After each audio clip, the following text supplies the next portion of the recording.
యేసు ప్రభుల వారి తల్లి యొక్క జన్మదినం, తల్లి మరియా జన్మదినం అంటారు. ఒకసారి నన్ను వాక్యం చెప్పడానికి పిలిచారు. రావు మళ్ళీ చెప్పండి. అదంతా దుష్కార్యము చేయు ప్రతి వాడును వెలుగును ద్వేషించును. దుష్కార్యము చేయు ప్రతి వాడును వెలుగును ద్వేషించును. ఎప్పుడైనా కూడా వెలుగు అంటే వాక్యం, ఇంకొకటి వెలుగు అంటే ఆత్మ సంబంధులు. వెలుగు అంటే పరిశుద్ధాత్మతో శక్తితో నింపబడిన వ్యక్తులు. ఎవరైనా పరిశుద్ధాత్మతో శక్తితో నింపబడిన వాళ్ళు ఖచ్చితంగా దేవుని యందు భయభక్తి కలిగి దేవుని యందు భయభక్తి గల పిల్లలను గౌరవిస్తారు. అలాగనే కలిసి దేవుని గణపరుస్తామనుకుంటారు, అక్కడికి వెళ్తారు. ఇక్కడ అపోస్తలుడైన పౌలు పరిచర్యలో మనం చూస్తే 18వ అధ్యాయం 1వ వచనం మనం చూస్తే ఎంతో మంది ఆ ప్రాంతంలో ఉన్నారు. రోమా ప్రాంతానికి అనేక మంది బిడ్డలు వలస వెళ్ళారు. ఆ వలస వెళ్ళిన సమయంలో మరి అనేక మంది అక్కడ ఉన్నా కూడా ఎవరి దగ్గరికి వెళ్ళాడు పౌలు? Very good, God. ఇప్పుడు మైండ్ సెట్ అయింది. ట్యూబ్లైట్ వెళ్ళి ట్యూబ్లైట్ వచ్చింది. హల్లెలూయా, హల్లెలూయా. అక్కుల ప్రిస్కిలా దగ్గరికే పోవడానికి ఏంటి కారణం అంటే వాళ్ళు కూడా డేరా కుట్టడం నుండి వృత్తాండ చూసారా, అంటే ఒకే క్యాడర్లో ఉన్నారు. అందుకని అపోస్తలుడైన పౌలు వాళ్ళ బంధువు కాదు. పోనీ ఎవరైనా సిఫారసు చేసి అపోస్తలుడైన పౌలుకు, అపోస్తలుడైన పౌలు అయితే చాలా మందికి సిఫారసు పత్రికలు రాస్తారు. ఇదిగో వీళ్ళు ఆత్మ సంబంధులు, వీళ్ళు దేవుని బిడ్డలు, వీళ్ళు నాకు సహాయం చేశారు, సో నేను మీ సంఘంలో వాక్యం చెప్పాను కాబట్టి మీరు నాకు రుణస్తులు కాబట్టి మీరు వీళ్ళకి సహాయం చేయండి అంటూ రాస్తారు. చాలా పత్రికల్లో సిఫారసు పత్రికలు ఉంటాయి. పీపీ గురించి రాస్తాడు, ఇంకా కొంతమంది గురించి రాస్తాడు. యువతికి వస్తుంటికి ఎంతో చెప్తారు కూడా. అలాగా ఇక్కడ ఈ యొక్క అక్కుల ప్రిస్కిలాలు దేవుడైతే భయభక్తి కలవాలని వాళ్ళు అక్కడ దేవుడి పరిచయం బాగా చేస్తున్నారని తెలుసుకొని పౌలు వెళ్ళాలి. అయితే ఈ పౌలు వెళ్ళినప్పుడు వాళ్ళు అసూయపడి వాళ్ళు బాధపడి ఎందుకు పౌలు వస్తున్నాడు అని పౌలును, మేము ఇక్కడ ఉన్నాం కదా, నేను చెప్తున్నాం కదా వాక్యం, మళ్ళీ నువ్వెందుకు వచ్చి చెప్పేది ఇక్కడ అనలేదు. అన్నారు అక్కడ అన్న. ఇది వెలుగు అంటే. వెలుగు సంబంధులు వెలుగును ఆహ్వానిస్తారు. వెలుగు సంబంధులు ఇంకా వెలుగులోకి వెళ్ళాలని ఇష్టపడతారు. సత్య సంబంధులు సత్యంలో ఆకర్షిస్తారు, సత్యంలో అవలంబిస్తారు, సత్యంలో అక్కడ ఏమనుకుంటారు, కొని ఉంచుకోండి అంటారు. అంటే వాళ్ళు రాకపోయినా సత్య సంబంధంలో పిలుచుకోండి. అలాగే లూదియా హృదయం ఎప్పుడైతే తెరవబడిందో, ఆమె హృదయం తెరవబడినప్పుడు వెలుగు యొక్క ప్రత్యక్షత, వెలుగు యొక్క ఆనందం, వెలుగు యొక్క విలువ, సత్యం యొక్క విలువ ఆమె తెలుసుకుంది. కాబట్టి సత్యమును ప్రకటించిన పౌరులు ఎంతో మంది సేవకులు ఉన్నారు అక్కడ ఆ ప్రాంతంలో. బట్ అందరినీ బలవంతం చేయలేదు. ఆమె చేసింది అందరు చేసిందే బలవంతం. ఎవరి బలవంతం చేసింది? ఎందుకు బలవంతం చేసింది చెప్పాలి. ఎందుకు? సేవకులు ఎంతమందో పోయి వాక్యం చెప్తుంటారు అక్కడ, అందరూ చేయాలి. పౌరులే స్పెషల్గా ఎందుకు చేస్తుంది? ఇంత సింపుల్ క్వశ్చన్ కదా. పౌలు మాట్లాడుతున్నప్పుడు ఆమె హృదయం తెరబడింది కదా, అందుకు కృతజ్ఞత. పౌలు యొక్క వాక్యము ద్వారా దేవుడు పౌలును పంపించి, దేవుని యొక్క కార్యం ఇది, దేవుడు మా కోసమే పౌలుని ఇక్కడ పంపించాడు అని కృతజ్ఞతగా ఇంతగా మా జీవితాలు నరకానికి వెళ్లకుండా మరి పరిశుద్ధతలోకి నడిపించాడు. పౌలును బతిమాలి రాలేనని అంటాడు, అయినా బతిమాలి వచ్చే వరకు కూడా విడిచిపెట్టాడు. తద్వారా వాళ్ళ ఇంటి వాళ్ళందరికీ రక్షణ ఎదుర్కోవచ్చు. వెలుగు ఎప్పుడైతే వాళ్ళ దగ్గరికి వచ్చిందో ఇంటి వాళ్ళందరిలో చీకటి వెళ్ళిపోయింది. వెలుగు బిడ్డలను ఆకర్షిస్తారు, వెలుగు బిడ్డలను సందర్శిస్తారు, వెలుగు బిడ్డలు సపోర్ట్గా ఉంటారు, సహాయకాలుగా ఉంటారు. ఇక్కడ అందుకనే యేసు ప్రభువు వారు ఏం చెప్పారు అంటే, ఇక్కడ యోహాను సువార్తలో మనం చూసి 14:15 వచ్చిన 3వ అధ్యాయం 14:15లో ఏమంటాడు? అరణ్యంలో మోసే సర్పములు ఎలా వెళ్తానో అలాగే విశ్వసించు ప్రతి వాడు నశింపక ఆయన ద్వారా అంటే ఏసై ద్వారా ఏం పొందుకోవాలంట? నిత్య జీవం పొందుకోవాలా అనే వాళ్ళంతా కూడా సర్పము చచ్చిపోయిందని చూడాలి. హల్లెలూయా, హల్లెలూయా, హల్లెలూయా. అదే పాపం అంట. వాడు అపవాది అయినటువంటి అపవాది క్రియలు దేవుడు నడిపించాడు. అపవాది వాడు మోసగాడు, వాడు మోసగించాడు హవ్వను. వాడు మోస క్రియలకు వీళ్ళైపోయింది. కానీ దేవుడు ప్రేమ గల తండ్రి, వాడు మోసగించాడు కాబట్టి వాడికి ఏం చేసినాడు అంటే, వాడు ఒకప్పుడు దేవుని యొక్క మరి ఆ యొక్క సభలో ఈ యొక్క అపవాది అంటే చాలా మంది అది అది అంటున్నారు. అది కాదు, అపవాది స్త్రీ కాదు, అపవాది పురుషుడు. వాడు అపవాది, వాడు లూసిఫర్. వాడు అక్కడ దేవుడు ఏర్పాటు చేసినటువంటి ఆ యొక్క స్థలంలో ఉన్నాడు. దేవుడు ఏర్పాటు చేసి ఎంతగానో మరి హెచ్చిస్తే ప్రధాన దూతలు చాలా మంది పురుషులే, స్త్రీలు కాదు. హల్లెలూయా, హల్లెలూయా, హల్లెలూయా. గాబ్రియల్ కానివ్వండి, లేకపోతే ఇంకా రెఫాయల్, రఫియల్, జోకియల్ 7 మంది ఉన్నారు ప్రధానంగా. వాళ్ళు ఒక్కొక్కరికి ఒక్కొక్క పోర్షన్ వాళ్ళకి ఇచ్చారు దేవుడు. కాబట్టి ఈ సమయమందు మనం జ్ఞాపకం చేసుకోవాలి, వాడు దేవునికి మహిమగా అనే వాడు అపవాది వాడనే ఉంటుంది. వాక్యంలో ఉందా? వాడనందా లేదా? ఉంది. ఎప్పుడు అది అని మెన్షన్ చేశారంటే పాము అయినప్పుడు. పాముని మనం వాడంటామా? ఏమంటాము? అది వచ్చింది చూడు, దాన్ని చంపే వాళ్ళు చంపేయం కదా అన్నారు. అది సర్పంలోకి పోయాడు. వాడు వేషధారి వాడు ఏం చేశాడంటే ఆ సర్పంలోకి వెళ్ళాడు కాబట్టి అప్పుడు దాన్ని అని అన్నాడు. అంతే. వాడి తల చిన్నపట్టండి, వాడికి ఏమాత్రం కూడా ఆయుధాలు లేవు. వాడి ఆయుధాలన్నీ దేవుడు తీసేశాడు. వాడి కొంతకాలమే వాడి పని కొంతకాలమే. అందుకే ప్రకటన 20లో కొంతకాలం మనకి సమయం ఇస్తాను నేనని ప్రకటన 20లో వాడు నరకంలో ఉన్న వాడిని బంధించి ఆ బంధించిన వాళ్ళు కొంతకాలం అయిన తర్వాత మళ్ళీ వాడిని వదిలిపెట్టాడు దేవుడు. వాడిని అని వాడు అపవాది. వాడు ఈ స్త్రీని, బలహీనమైన స్త్రీని బాధ పెట్టాడు. కానీ దేవుడు ఊరుకోవాలా. అక్కడ కూడా దేవుడు అద్భుత రీతిగా తన బలి పశువుగా వదగొర్రగా మారి మళ్ళా వెలుగులోకి తీసుకొచ్చాడు వాడిని. హల్లెలూయా, హల్లెలూయా. వాళ్ళు చీకట్లో దాక్కుని చీకట్లో ఉండి తండ్రి ఏదో దేవుని దగ్గరికి రావడానికి ఇష్టపడలేదు. ఎందుకు? వాళ్ళు చేసింది చెడ్డ పని, దుష్క్రియలు కాబట్టి వెలుగు దగ్గరికి రాలేకపోతున్నారు. వెలుగును వాళ్ళు ఇష్టపడలేదు. అయితే తండ్రి అయిన దేవుడే వాళ్ళని బయటికి తీసుకొచ్చి, ఎందుకు మీరు ఇంత బాగుండేవాళ్ళు, ఇప్పుడు ఎందుకు ఇలా తయారయ్యారు? పాపం వాళ్ళని అడ్డగించింది. దేవుడు మా పాపాన్ని బయట పెట్టేస్తారు అనుకున్నారు. తెలుసు దేవుడికి. అందుకనే ఆ యొక్క గొర్రెను వధించి చర్మాపు చక్కాలు ఇచ్చి వెలుగులోనికి వాళ్ళని తీసుకొచ్చారు. అప్పుడు దేవుని స్తుతించి పశ్చాత్తాపడ్డారు. అప్పుడు దేవుడు ఎంత ఇదిగా వాళ్లకు దేవుని యొక్క కృప చొప్పున గర్భఫలాలు ఇచ్చారు. హల్లెలూయా, హల్లెలూయా, హల్లెలూయా. అందుకే చీకటిలో అంటే వాడు ఎప్పుడు కూడా చీకట్లో అంటే వెలుగైనటువంటి ఆదాము అక్కడ లేడు కాబట్టి ఒంటరిగా ఉన్న వాళ్ళనే వీళ్ళు శోధిస్తున్నారు. అందుకే ఒంటరిగా ఉన్న స్త్రీల ఇళ్ళలోకి మీరు వెళ్తున్నారా? ఎంబరే అయిన వారు కూడా అలాగే అనేక మంది మోసగించేవాడు. అలెగ్జాండర్ కంచేవాడు. వాడి గురించి జాగ్రత్తగా ఉండండి అని రాయబడింది వాక్యం. చాలా మంది పవిత్రులైనటువంటి స్త్రీలను పాపం చేయడానికి ప్రేరేపించారు. ఈ దుష్ట జనాంగంలో దేవుడు గర్దించాడు. అయితే వాళ్ళ పాపాన్ని బయట పెడితే అందుకని ఏం చేస్తారు? వాళ్ళతో పాటు ఎవరు దుష్టక్రియలు చేస్తారు వాళ్ళనే ప్రేమిస్తారు, వాళ్ళకే సపోర్ట్ గా ఉంటారు. దేవుడి పిల్లలతో సపోర్ట్ గా ఉంటారు. తేజగా తండ్రి అయిన దేవుడు వాక్యంతో మనతో మాట్లాడుతున్నాడు. ఇక్కడ తీర్పు ఆల్రెడీ దేవుడు చించేస్తాడ. ఇక్కడ ఈ పాము అనేది ఆ యొక్క సర్పం అనేది అది ఇద్దరు సర్పం ఎత్తాడు పైకి ఎత్తాడంటే మళ్ళా మామూలుగా పాము పైకి వస్తే కిందికి వస్తుంది జీవం అయితే కదా. కానీ అది నిదానించి చూడమని చెప్పినాడు. అందుకే మీరు నిదానించి చూడండి. దాంట్లో జీవం లేదు, అది ఏం చేయలేదు. జీవం లేదు, ఏమైనా చేస్తుందా? ఏం చేయలేదు. అది గమనించాలి ఇశ్రాయేలు.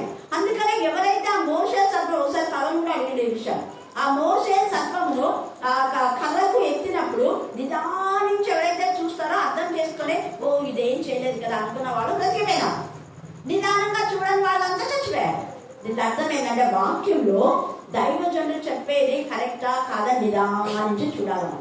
తప్పుడు బదులు చేసే సేవకులు ఈ యొక్క ప్రస్తుత సమాజంలో చాలా మంది వేలుగా ఉన్నారు. 90% ఉన్నారు. చెప్పాలంటే 10% మాత్రమే వాక్యానుసారంగా చెప్పేవాళ్ళు. మనం ఐడెంటిఫై చేసి వాళ్ళ దగ్గర నుంచి జాగ్రత్తగా ఉండాలి. ఎక్కడి పడితే అక్కడ పోతాను. నేను అందుకే చెప్తాను. నేను పోను కాబట్టి మీకు కూడా చెప్తాను. పోను. మా నాన్న కూడా వెళ్ళాడు. నాన్న బాగా ఆత్మీయంగా ఉన్నవాళ్ళు ఆరోగ్యమూర్తి, జిజ్జాన్ గాను, ఎన్ఎస్ టెంగర్, తీరు విజయ్ గాను, మదర్ తెరిసా ఇలాంటివి ఏమైనా మీటింగ్ కడితే పాలాంగిచు, తర్వాత ఇంకా కొంతమంది దైవజనులు ఉన్నారు, వీణా జెస్సీ గారు, ఇలాగా వాళ్ళకి ఉంటేనే వెళ్తారు. గురు కానీ జీవరత్నం గురు కానీ వచ్చేవారు. మా ఇంట్లో కూడా ఉన్నారు కొంచెం. వాళ్ళకి చాలా రివైవల్ అయింది నీటి. అట్లా మంచిగా ఆధ్యాత్మికంగా అర్నెస్ట్ యాంగ్లే గారు, టీడర్ విలియం గారు, ఇంకా కొంతమంది ఉన్నారు. అలాంటి ధైర్యం చెందే ఒక వాక్యం ఎస్ఆర్ మనోహర్ దినకరన్ అంకుల్ కానీ. మళ్ళీ పాల్ దినకరన్ పెద్దగా నేను ఇష్టపడను, కానీ పాల్ దినకరన్ అంకుల్ చాలా చాలా ఎప్పుడైనా మీరు మెసేజ్ వినండి టీవీలో. ఇంకా టీవీలో దేవసాయం అంకుల్ అన్నారు, జీవరత్నం మేసా బాగా చెప్తారు ఆయన కానివ్వండి. ఇలాంటి కొందరి రాంబాబు వెరీ గుడ్, నేను చెప్పిన జ్యోతి తెలుసా, బ్రాహ్మణ్ క్రిస్టియన్ రాంబాబు, ఇలాంటి వాళ్ళవి మనం జెన్యూన్ పర్సన్స్ వాళ్ళు మంచిగా యథార్థ ఎవరు పడితే వాళ్ళని విని మైండ్ డెవలప్ చేసుకోవాలి. ఇక్కడ ఏసీ ముందే చెప్పాడు, ఆ సర్వం ఎలాగైతే అలాగనే మనుష్య కుమారుడు ఎవరైతే విశ్వాసం ఉంచుతారో వాళ్ళు నిత్య జీవం కలవాలన్న. విశ్వాసం ఉంచని వాళ్ళకి ఆల్రెడీ తీర్పు వచ్చేసింది. ఏంటి ఆ తీర్పు అంటే వాళ్ళు విశ్వసించలేదు కాబట్టి వాళ్ళకి తీర్పు తీర్చాడు. కానీ మనలో కొంతమంది తప్పుడు బోధలు ఏం చేస్తారంటే తీర్పు ఇంకా దేవుడు తీర్చాలి, అందరు చచ్చిపోయినాక లాస్ట్ లో జడ్జిమెంట్ తీర్పు ఉంటుంది అంటున్నారు. చూడండి కొంతమంది వాళ్ళు బాగానే చెప్తారు. యాక్చువల్గా గంటా ప్రకాశం కూడా నేను విన్నా, అన్ని మెసేజ్లు బాగానే ఉన్నాయి. మొన్న చెప్పిన మెసేజ్లో అదే చనిపోయిన వాడు ఎక్కడికి పోతారని చెప్పిన మెసేజ్లో చెప్పాడు అన్నమాట. తీర్పు అనేది ఇప్పుడు లాస్ట్ లో జరుగుతుంది. అంతవరకు ఆత్మలు అదే దేవునికి నరుని ఆత్మ ఏమో పట్టిన తీర్పు నరు ఆత్మ దేవుని దగ్గరికి పోతే అంతవరకు మంచిగా అండి, అంతవరకు బాగుంది. తీర్పు కొన్ని జరిగినాయి, అన్ని బాగు. కానీ ఆల్రెడీ తీర్పు ఇప్పుడు ఏం లేవు తీర్పులో అన్నాడు ఆయన. కానీ ఇక్కడ చూడండి ఆల్రెడీ తీర్చేశాడు దేవుడు. 18 వచ్చింది చదవండి. ఆయన ఎందుకు విశ్వాసం ఉంచు వానికి తీర్పు తీర్చబడదు. ఎవరైతే విశ్వాసం ఉంచుతారో వాళ్ళ తీర్పు తీర్చబడదు. విశ్వసింపని వాడు దేవుని అద్వితీయ కుమారుని నామమునందు విశ్వాసం ఉంచలేదు కనుక వానికి ఇంతకు మునిపే తీర్పు తీర్చబడి ఉందా ఉందా తీర్పు తీర్చబడి ఉందా లేదా అంటే చేస్తారు. ఎవరైనా తీర్పు తీర్చదు మీరెవరు అంటున్నాడు అవివేకుడు. తీర్పు తీర్చడానికి దేవుడే అవకాశం ఇచ్చాడు కొందరికి, అందరికి కాదు. తీర్పు తీర్చే మనుషుడా నువ్వెవరివైనా సరే నిరుత్తరమై ఉన్నావంటే నీవే బ్రతుకు సరిగా లేకుండా ఇంకొకరికి నువ్వు విధేయత ఎలా చెప్తా? నీకే విధేయత లేదు. నీకే 10 మంది వాక్యం చెప్పకూడదని అసూయపడుతున్నావు, వేరే వాళ్ళు ప్రార్థన చేయకుండా అసూయపడుతున్నావు. అలాంటి నువ్వు ఎలా చెప్తావని దేవుడు అడుగుతాడు. తీర్పు తీర్చే మనుషులా నువ్వెవరనే నిరుత్తరమై ఉన్నావంటే నువ్వు సర్వసత్యంలో ఉండి పరిశుద్ధతలో ఉండే పరిశుద్ధత చెప్పు, నువ్వు విధేయతగా ఉండే విధేయత చెప్పు, నువ్వు ఇతరులకు సహకరించి అనేక ఆత్మల భారం కలిగే అనేక ఆత్మల ఆత్మీయంగా రివైవల్ చేసి అప్పుడు చెప్పాలి. తర్వాత చెప్పాల్సింది వాక్యంలో తేడాగా ఉంది. 1 కొరింథీ 6లో ఉంది, మీరు అన్ని జన్మలకి వెళ్తున్నారా? మీరు వివాదం తీర్చడానికి పరిశుద్ధులు ఎవరు లేరా? పరిశుద్ధుల దగ్గరికి వెళ్ళాలి. పరిశుద్ధులతో సహవాసం చేయాలి. కానీ దొంగల్ని దోచుకున్న వాడిని అక్రమ సంబంధం గలవాడిని నీ చుట్టూ పెట్టుకొని వాళ్ళతోని ఏం చెప్పుకుంటారు, వీళ్ళే చెప్పాలి వాక్యమో మీరు చెప్పకూడదు అనిపిస్తారా? ఈరోజు ఎందుకో దేవుడు ఎంత ఇదిగా అర్థం మాట్లాడుతున్నాడు. ఎందుకు ప్రభా కొంతమంది అదే ఆ అబ్బాయి మార్క్ అన్న విషయాన్ని తాగుబోతున్న జ్ఞానం వీళ్ళకి ఎందుకు లేకపోయింది దేవంటే ఉంటుంది వాళ్ళకు. వాళ్ళు లోకస్తులు, వాళ్ళు వెలుగు అంటే వాళ్ళు ఇష్టపడతారు. ఎందుకు? వాళ్ళు కూడా సేమ్ క్యాలలో ఉన్నారు కాబట్టి. ఎవరైనా మన దగ్గర మన చుట్టూ మనతో ఎవరైనా గొడవ పడుతున్నారంటే వాళ్ళ క్యారెక్టర్ ఏంటని తెలుసుకోండి. వాళ్ళ క్యారెక్టర్ సరైన రీతిగా ఉంటే వాళ్ళు ఖచ్చితంగా దేవుని విరోధి. మన దేవుని నామంలో విశ్వాసం ఉంచలేదు. విశ్వాసం ఉంచితే అప్పుడు నా పిచ్చిలాగా పౌరులను చేర్చుకుంటారు. ఇక్కడ యేసయ్యలో చాలా మందికి విశ్వాసం లేదు కాబట్టి ఈ పరిసయ్యులు శాస్త్రులు సద్దుకాయలు యేసయ్య చెప్పే బోధకు వాళ్ళకి నచ్చలేదు కాబట్టి యేసయ్యని ఎప్పుడెప్పుడు చంపాలని ఎన్నిసార్లు ప్రయత్నం చేశారు. ప్రజలలో చంపకూడదని ప్లాన్డ్గా యేసయ్యని అక్కడ చీకట్లు అక్కడికి ఇష్టమైన చోట్ల వెళ్తుంటాయా? ఇప్పుడైతే ఉన్నాయి. ఇప్పుడైతే ప్రతి దాంట్లో ఎక్కడంటే అక్కడ లైట్స్ ఉన్నాయి. ప్రతి చోట్ల రాత్రి వేళ 12 గంటలప్పుడు ఉంటాయి అక్కడ వెలుగులు లేవు. చీకట్లో వాడు చీకటి కాబట్టి చీకటిలోనే పోయి అది కాగడాలు తీసుకొని పోయి యేసు ప్రభులే చూసి అవి కరెక్ట్గా యేసు ప్రభు పట్టుకోండి. యేసు ప్రభు చాలా ఇది చూడండి జుమ్మి చెప్తే దక్కించుకుంటాడు. ఇక్కడ ప్రజలు మనం చెప్పుదామంటే ప్రజలు ఉన్నప్పుడే ఏదో ఒకటి చెప్తుంటారు. అందరి ఏంటంటే మన మొక్కలు కొచ్చ చేస్తారు. అందరు ఏంటంటే మన మొక్కలు మీరు వేషధారులు అంటాడు, సమాధి లాగా ఉన్నారు మీరు అంటారు, మీరు విశేషాలు అంటాడు, ఇన్ని మాటలు అంటున్నాడు. అందరు ఎదురా పట్టుకున్న మాట ఇంతమంది ఉన్నారు. కొంతమంది ఆయన సపోర్ట్. ఎవరు లేనప్పుడే గుర్తుపెట్టుకో, అందరూ ఉన్నప్పుడు చేస్తే రాజా లాంటి. ఎవరు లేనప్పుడు ఒంటరిగా ఉన్న వాళ్ళని పట్టుకొని ఏసైనా ఒంటరిగా ఉన్నప్పుడు అక్కడ ఎవరు ప్రజలు లేరు, కేవలం శిష్యులు ఉన్నారు అంతే. అది కూడా వాళ్ళ ఆయన ద్వారా మేలు పొందిన ఒక దొంగ వాడు పట్టించిన వాడు దొంగ, వాడు చీకటి కాబట్టి చీకటి క్రియలో ఉన్న ఈ యొక్క ప్రధాన యాజకుడి దగ్గరికి వెళ్ళారు. మీరు ఎలా వెళ్తున్నారా? చీకటిలో ఉన్న యాజకుడి దగ్గరికి వెళ్తున్నారా? ఫలానా యాజకుడు ఎందుకు వచ్చినాడు, ఈ యాజకుడు ఆ యాజకుడు ఎవరు సెలెక్ట్ చేస్తున్నారని మీరు కనుక్కోండి. అలాంటి వాళ్ళు సెలెక్ట్ చేయాలంటే ఖచ్చితంగా 100% ఆ యొక్క యాజకుని యొక్క క్యారెక్టర్ కూడా సేమ్, అదే క్యారెక్టర్. మంచి వాళ్ళని సెలెక్ట్ చేసుకుంటారు. హల్లెలూయా, హల్లెలూయా. అందుకే ఇక్కడ ఏమంటున్నాడు చూడండి, ఎంత చక్కగా మునిపే వాళ్ళ తీర్చబడని ఆ తీర్పు ఇదే, వెలుగు లోకంలోనికి వచ్చిన కానీ తమ క్రియలు చెడ్డమైనందున మనుషులు వెలుగును ఏం చేయాలంట? ప్రేమింపగా దేన్ని ప్రేమిస్తారు? చీకటినే ప్రేమిస్తారు. ఆ చీకటి క్రియలు ఉన్న వాళ్ళ వాక్యం చూడండి, పదే పదే చీకటి క్రియలు ఉన్న వాళ్ళ వాక్యం చెప్పండి. చీకటి క్రియలు ఉన్న వాళ్ళ పదే పదే ప్రార్థన చేయండి, ఇలా వేరే వాళ్ళు చేయకూడదు. మీ బాబు కట్టించాడా మన మందిరాలు? అందుకే మందిరాలు కూడా చాలా మందిరాలు కూడా ఎన్ని కాల్స్ వస్తాయో నాకైతే ఈ మందిరాల గురించి. మొన్న అదే దాని గురించి ప్రేయర్ చేయమని చెప్పినారు. నేను చేసిన ప్రభా ఈ గొడవలతో ఎందుకు ఈ దైవ సేవల కన్నా జ్ఞానం కలగచ్చే ప్రభా అన్న. మరి ఎందుకో ఐజకయ్య గారు రాలేదు అని చెప్పినారు. దాన్ని ఆ రోజు రావాల్సిందే కానీ రాలేదంట. అయ్యగారు రాలేదు అని మళ్ళీ కొంచెం చెప్పాను. దేవునికి స్తోత్రం అన్నాను, వచ్చినందుకు స్తోత్రం అన్నా. ఎందుకు చెప్పినా చెప్పండి, రానందుకు స్తోత్రం అన్నా. ఎందుకు స్తోత్రం అన్నానంటే నేను అదే చెప్తాను, దైవ సేవకుడు ఎక్కడ మెసేజ్ అవుతుందో అక్కడనే ఉండాలి. అక్కడిక్కడ వెళ్ళి మా మనుషులను ఇది చేయదు, భ్రమపరచదు. నెలకొక్కసారి పోయి కానుకలు నేనన్నా పోతే రాని ఐజక్ బ్రదర్ వచ్చినా ఎవరేమన్నారు, కానీ కానుకలు తీయొద్దొచ్చు. ఈ కానుకలు ఎత్తుతున్నారు కాబట్టి గొడవలు. నెలకొకసారి వచ్చి వాళ్ళు కానుకలు ఎత్తుకొని పోతారు, మాకు కానుకలు ఇవ్వరు, మాకు కోతకాలం పండుగ తక్కువ అవుతాయి, వాళ్ళకి ఇస్తారు నాకు తక్కువ. ఇదే గొడవ. డబ్బు గురించే, ఆత్మల గురించిన భారం లేదు, డబ్బే డబ్బు.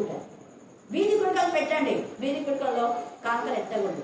ఇక్కడ వీధి కుడికలు లేవు, అప్పుడు లేనప్పుడు వీధి కుడికలు పెట్టాం. కానీ ఎప్పుడు ఎత్తమని చాలా మంది చెప్పారు, వద్దు అన్నాను. సుదర్శన్ మనకు కూడా వద్దులే, ఆ పాప చెప్తుంది కదా ఎప్పుడు నన్ను కాపాడుకుంటారు. పెద్ద నాకు మామయ్య కాబట్టి చాలా పెద్ద కాబట్టి పిల్లలకు పేరు పెట్టించేది కూడా సెలవు పెడుతుంది. సెలవుతో పెట్టించుకుంటాం, ఆ పేరు రాయించుకోవాలా నేను చర్చలో వెళ్తాను. లేకపోతే ఇంట్లో ప్రార్థన దగ్గర వీధి కుర్చీలో కూడా చాలా మంది కూర్చున్నారు. హల్లెలూయా, హల్లెలూయా. వాళ్ళు వెలుగు సంబంధం కాబట్టి 25 సంవత్సరాలు ఉన్నారు అంకుల్ ఇక్కడ మీ ఊర్లో. మరి వెలుగు సంబంధం కాబట్టి 4 సార్లు నాన్నని మీరు ఇన్వైట్ చేశారు. వెలుగు సంబంధాలు కాని వాళ్ళను సంవత్సరం కాకపోతే వీడు ఎప్పుడెప్పుడు పోతారా అని చూసుకుంటున్నారు కదా, అవునా కదా? చెప్తుంటారు నాకే. ఇక్కడ అదే చెప్తున్నాడు, తేటగా పరిశుద్ధాత్మ వాళ్ళు రారు అసలు. ఎందుకు అంటే వాళ్ళు ఎప్పుడు కూడా వాళ్ళు దుష్క్రియలు చేస్తారు. వాళ్ళు దుష్క్రియ చేసే వాళ్ళే ప్రేమిస్తారు, కానీ వెలుగు సంబంధంలో ప్రేమించేవాళ్ళు. తేటగా అంటున్నాడు ఇక్కడ, తన క్రియలు దుష్క్రియలుగా కనపడకున్నాడు వెలుగు వద్దకు రాడు. ఎలా చెప్తున్నాడు చూడండి, రాడు అన్నాడా మళ్ళీ చెప్పాలా అది వాడు అప్పవాలి. తర్వాత సత్యవర్తనుడు అయితే తన క్రియలు దేవుని మూలంగా చేయబడి ఉన్నవని ప్రత్యక్షపరచున్నట్లు ఏమొస్తారు? వెలుగు వద్దకు వచ్చును. అది ఎన్నోసార్లు బైబిల్ స్టడీ చెప్పేటప్పుడు ఎప్పుడైనా మైక్ తగ్గించడం అంటే సునీల్ పాస్టర్ కానీ మేనల్ ఎందుకొక మధ్యన మైక్ తగ్గించు ఏమన్నా తెలియదు నాకు, నేను వాక్యం చెప్తుందా నాకు తెలియదు కదా. వాళ్ళకి ఎప్పుడైనా నచ్చినది వాళ్ళకు నశాలకు ఎక్కింది వాళ్ళకు పాపం చేద్దానంటే అక్కడ తగ్గించిందంట అంటే నవ్వినారు. ఎందుకు? వాళ్ళు వెలుగు బిడ్డలు కావచ్చు. వెలుగు బిడ్డలు వెలుగును ప్రేమించే వాళ్ళు ఇంకా సత్యం చెప్పాలి అని అనుకుంటారు. అలాగా లేనాడు బాధ తగ్గించినారు అనుకుంటారు. అది చూడండి, వెలుగు బిడ్డలు తాము చేస్తే కూడా తగ్గిస్తున్నారు. తర్వాత చూడండి ఇక్కడ ఎంత చక్కగా మాట్లాడుతున్నారు. మనం చూస్తే ఇంకా లేఖన భాగాలు చాలా ఉన్నాయి. ఇది మీరు బాగా ధ్యానం చేస్తే ఎన్నో విషయాలు దేవుడు మీతో మాట్లాడతారు. ఇక్కడ ఇంకొక మాట చూస్తే 2 కొరింథీ 2:50 చదవండి. 2 కొరింథీ 2:51 చదవండి. 1 కొరింథీ 2:50 చూడండి. లేదా? సరే, 8వ అధ్యాయము 2 కొరింథీ 8:14 చదవండి. హెచ్చుగా తక్కువ కూర్చుకోవడానికి తక్కువ కాలేదు. ఇక్కడ అర్థం ఏంటి అంటే, నువ్వు ఎన్నిసార్లు అయినా వాక్యం చెప్పు, వాక్యం ఇతరుల ఆత్మలకు బలం ఇస్తే అది కొంచెమైనా కూడా ఎంత ఇష్టం. అంతేగాని గంటలు గంటలు చెప్పడం కాదు. మనం ఆ లిమిట్ అనేది ఉండాలి. మనం ఎక్కువగా తినేవానికి, ఎక్కువగా తినేవాళ్ళు కొంతమంది సన్నగా ఉంటారు, తక్కువగా తినేవాళ్ళు కొంతమంది బాగుంటారు. అందుకే ఎక్కువ కూర్చుకునే వాళ్ళకి ఎక్కువ మిగిలిన, తక్కువ కూర్చుకునే వాళ్ళకి తక్కువ. ఇది చాలా అర్థం ఉంది. మొదటి పేజీలో 5:5. మొదటి పేజీలో 5:5.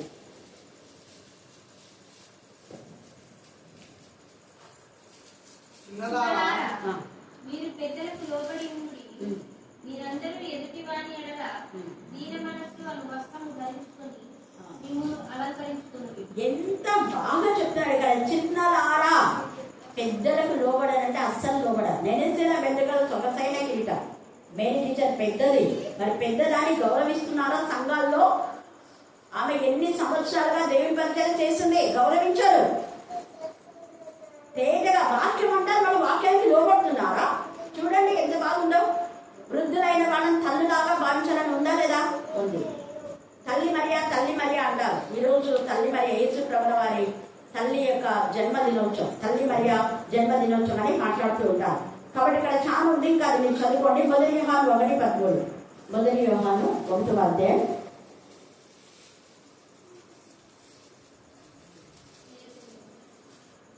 1వ వచనం చదవండి. 1:1. జీవవాక్యము కూర్చున్నది. ఆది నుంచి ఏది ఉండేనో మేమేది వింటిమో, ఏది కన్నులారా చూచితిమో, ఏది నిదానించి, ఇక్కడ సర్వం నిదానించి చూసిన వాళ్ళే నిదానించి వాక్యంలో నిదానించి చూడాలి. అంతేగాని మనం మొన్న చూసాం, తనలకు స్త్రీలకు ముసుగు చేసే వాళ్ళకు శ్రమ అని చూసామా? లెక్కన బాగా ఉంది కదా, ఎంత చక్కగా మీరు విన్నారు. అది కొంతమంది చూసి షాక్ అయిపోయినారు. చాలా మంది మళ్ళీ కాల్ చేస్తున్నారు. ఇంకా ఈ సమయం అంతా మనం జ్ఞాపకం చేసుకోవాలి. ఎలా ఉన్నాం, మన వాక్యంలో బాగా చదవాలి. పైపైన చదివే మాకు అంతా వచ్చిందిలే అని అనుకోకూడదు. దాని రెఫరెన్స్ ఎక్కడెక్కడ ఉన్నాయి, అందుకే ఎక్కువ చదవండి చదవండి చదవండి అని చెప్పేది.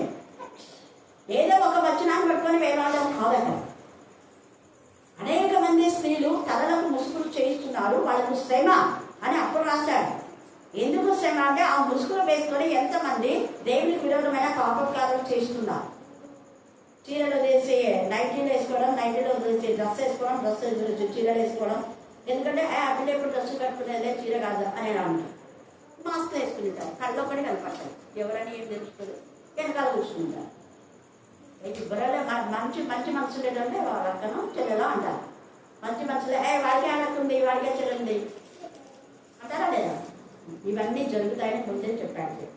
ముందే చీకటి దాని ప్రియలు చెడ్డ వాళ్ళ రూపే వెళ్తూ ఉంటారు. ముసుగులో మీరు చేసిన పనులు. ఇక్కడైతే అంటాడు, మేమేమి చూసామో వేరే వాళ్ళు చెప్పింది కాదు, మేము చూసింది, మేము కన్న వాటిని విన్న వాటిని మేము తాకి చూసే వేసాం. అవే మీతో చెప్తున్నాం. మేము తెలుసుకున్న వాడిని చెప్తే నమ్మని వాళ్ళు, ఇక తెలియని వాడిని చెప్తే ఇంకేం నమ్ముతారు మీరు అన్నట్టుగా మాట్లాడుతున్నారు. అందుకే విశ్వాసం, ఏసయ్యందు మనకు పూర్ణ విశ్వాసం ఉండాలి. దేవుడు నాకు ఏమైనా చేయగలడు అని ఆయన నామమును విశ్వసించాలి. అందుకే నేను పదే మీరు క్రిస్టియన్స్ అని పెట్టుకోండి అని చెప్పింది. అందుకే ఇప్పుడు క్రిస్టియన్ అని ఉన్న వాళ్ళకి ఎక్కువ ఉద్యోగాలు వస్తున్నాయి. పిసిసి వాళ్ళు ఆయన నామంలోనే మనం పక్కకు రాజ్యం పోతాం. మనం చెప్తున్నాం ఆయన నామం లేకుండా లేదు. మీకు ప్రకటన 22 తేడాగా చదివించాం. ఇప్పుడే జాగ్రత్త పడండి. ఒకసారి అవకాశం ఇచ్చింది గవర్నమెంట్ కూడా. మీరెవరో మీరు మీ యొక్క అప్లికేషన్లో రాయండి, ఆధార్ కార్డులో చేయించుకోండి అని చెప్పాడు. కానీ మనం వినాం, ఎంత చెప్పినా వినాం. నగేష్ విన్నాడు, తన భార్యకు వచ్చింది 65% వాళ్ళకు. చూడండి, మిగతా వాళ్ళకేమో 73, 74 అబ్బవు. చూడండి 22 మనం చూస్తే ప్రకటన 22లో తేటగా అక్కడ ఉంది, ఆయన నామము వాళ్ళ యొక్క నొస్సల్లో ఉంటది అని. 4-5 విషయాలు చదివి. ఆయన దాసులు ఆయనను సేవించుచు ఆయన ముఖదర్శనం చేయించుదురు, ఆయన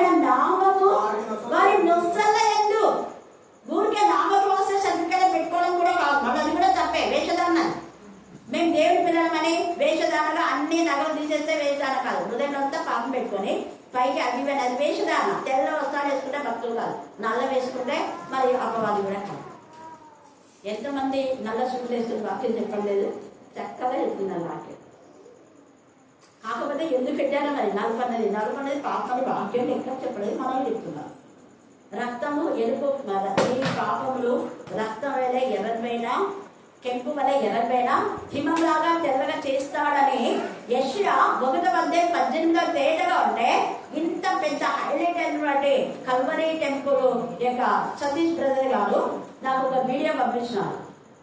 ఏమని చెప్తున్నా అంటే 3 రబ్బర్ బ్యాండ్స్ ఉన్నాయి. ఆ రబ్బర్ బ్యాండ్స్ మీరు కొనుక్కొని వెళ్ళాలంట. తెలుసా సార్? గాడ్ తెలుసు. ఒక నాకు తెలుసు, సంతోషం. 2 ఉన్నారు. రబ్బర్ బ్యాండ్ కొనుక్కొని వెళ్ళాలంట. ఎందుకు అని అడిగితే, ఈ తెలుపేమో దేవునికి గుర్తు, పరిశుద్ధాత్మకు వెలుగుకు గుర్తు, ఈ ఎరుపేమో రక్షణ గుర్తు, ఈ నలుపేమో పాపాన్ని గుర్తు అని చెప్పండి అంట. మరి పాపాన్ని గుర్తు అయితే నువ్వు పాపం వస్తాడు ఎందుకు వేసుకున్నావు? లేదు, నీ భార్య కూడా బ్లాక్ డ్రెస్ సార్లు వేసుకోవాలి, శారీస్ బాగా పడుతుంది. బ్లాక్ స్టడ్స్ పెట్టింటుందా, ఎక్కువ స్టడ్స్ బ్లాక్లో పెడతారు. బ్లాక్ అది ఒక విధమైన కాస్ట్, ఫారినర్స్ ఎక్కువ పెట్టుకుంటారు. Maroon colour stones, black stones, కెంపు చాలా కాస్ట్, స్టోన్సే కాస్ట్. మరి ఎందుకు పెడుతున్నావు? ఉందే వాక్యంలో తప్పు కదా. అక్క ఈయన చూడక ఎంత తప్పుగా బోధిస్తున్నాడు అని నాకు చెప్పినారు. మరి మీరు విన్నోళ్ళు మీరు చెప్పకూడదా మా పోయి, మరి ఎందుకు వస్తున్నారు మా కలవాటు ఎందుకు? నేనన్నా అక్క it is relevant in the Bible అన్నాను. No, it is not relevant in the Bible. బైబిల్లో ఎక్కువ చెప్పలేదా? బైబిల్లో కెంపు అన్నాడు, ఎరుపు రక్షణ గుర్తు, ఎరుపు పాపానికి కూడా గుర్తు.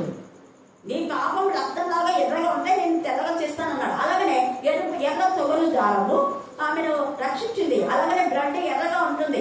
ఆ యొక్క మరి ఆ ఎరుపుగా ఉన్నటువంటి ఆ యొక్క రక్తము, గొర్రెపిల్ల రక్తము గడప కమ్ములకు చూస్తే వాళ్ళ యొక్క అక్కడి నుంచి ఇంటి నుంచి దాటిపోయింది నా సంహారకు. పాసుగా అక్కడికి రాడు. వేసే రక్తం ఎరుపుగా ఉంటుంది. మరి పాపం కలిగిందా? నల్లగా ఉందా వేసే రక్తమేనా? నీ యొక్క వస్త్రాలు ఎందుకు ఎర్రగా ఉన్నాయి? అవును, ఎర్రగా అనేకుల యొక్క పాపం నా యొక్క వస్త్రాల పైన చిందించబడుతుంది. అనేక పాపం రక్తం లాగా ఎర్రగా ఉన్నటువంటి ఆ యొక్క పాపం నా యొక్క వస్త్రాలకు మరి పడింది. కాబట్టి నా రక్తంతో ఆ పాపం నేను కలిగాను. ముళ్ళుతో తీయాలి. ఎర్రగా ఉన్న వాళ్ళ పాపాలు, రక్తం పడి ఎర్రగా ఉన్న వాళ్ళ పాపాలను నా రక్తంతో పడి నేను తెల్లగా చేశాను. హల్లెలూయా, హల్లెలూయా, హల్లెలూయా. 63లో ఉంది మీకు తర్వాత. అందుకే విశ్వసించిన వాళ్ళు ఆయన నామం నొసలయందు, ఎంత బాగా చెప్తున్నారు, ఆయన నామం వారి నొసలయందు ఉండదు, రాత్రిక ఎన్నడూ ఉండదు, దీపకాంతి అయిన సూర్యకాంతి అయిన వారికి అక్కడ లేదు. దేవుడైన ప్రభువే వారి మీద ప్రకాశించును, వారి యుగ యుగంలో రాజ్యం చేయరు. అంటే ఆ నొసలో ఉన్న దేవుని యొక్క నామమే వాళ్ళకు పెద్ద లైట్ అవసరం. అదే వెలుగు, ఆయన వెలుగై ఉన్నాడు, నిజమైన వెలుగు ఆయన. ఏ బల్బులు ఒకసారి ఉంటాయి, ఒకసారి పోతాయి. ఎంత ఇన్వర్టర్ ఉన్నా కూడా, ఇన్వర్టర్ లేకపోతే పోతాయి. కానీ వేసే వెలుగు అలాంటిది ప్రపంచానికి సూర్యకాంతి కంటే కోటి సూర్య తేజోవరుడు అని పాట పడతాను. హల్లెలూయా, హల్లెలూయా, హల్లెలూయా, హల్లెలూయా. అలాగని ఊక సర్టిఫికేట్ క్రిస్టియన్ చేసే చండాలమైన పనులు చేస్తే కూడా ఆయన నామము వాళ్ళ నష్టం లేదు, లిఖించబడదు. క్రీస్తులో చేర్చబడాలి, క్రీస్తులో జీవించాలి. ఆయనలో చలించి ఫలించి ఉనికి కలిగి జీవించిన వాళ్ళకు దీపకాంతిగా ఉంటాడు. వాళ్ళ తీర్పు తీర్చబడదు, వాళ్ళు నిత్య జీవంలోకి వచ్చారు. కాబట్టి మనం చీకటిని ప్రేమించగా నిత్య జీవంలోకి రావాలంటే సత్యవర్తనుడైనటువంటి ప్రభువును మనం హత్తుకొని ఆనుకొని మనం జీవిస్తాం. కాబట్టి ప్రకటన 22:1 బాగా చదువుకోండి. తర్వాత అదే విశ్వసించిన వాళ్లకు ఎన్ని సంవత్సరాలైనా దేవుడు నిత్య జీవాన్ని ఇస్తాడు. యెహెజ్కేలు మరి 37లో టైం అవుతుంది, అదొకటి చదవండి. యెహెజ్కేలు 37:11. యెహెజ్కేలు 37:11. కొన్ని సంవత్సరాలైన వాళ్ళు 40 ఎంకాలైనా. అప్పుడు ఆయన నాతో ఇట్లా, నేను నరపుత్రుడా, ఈ ఎముకలు ఇశ్రాయేలు అందరూ కూడా దేవుడి యొక్క మాట వినక అవిధేయులైపోయి అక్కడ చచ్చిపోయినారు. కొందరు చేత చంపబడిన వాళ్ళు, వీళ్ళంతా కూడా ఇశ్రాయేలులే. అప్పుడు వాళ్ళందరూ ఆ ఎముకలు మాట్లాడుతున్నాయంట. ఎముకలో మనసు ఉంది, మనసు మాట్లాడు.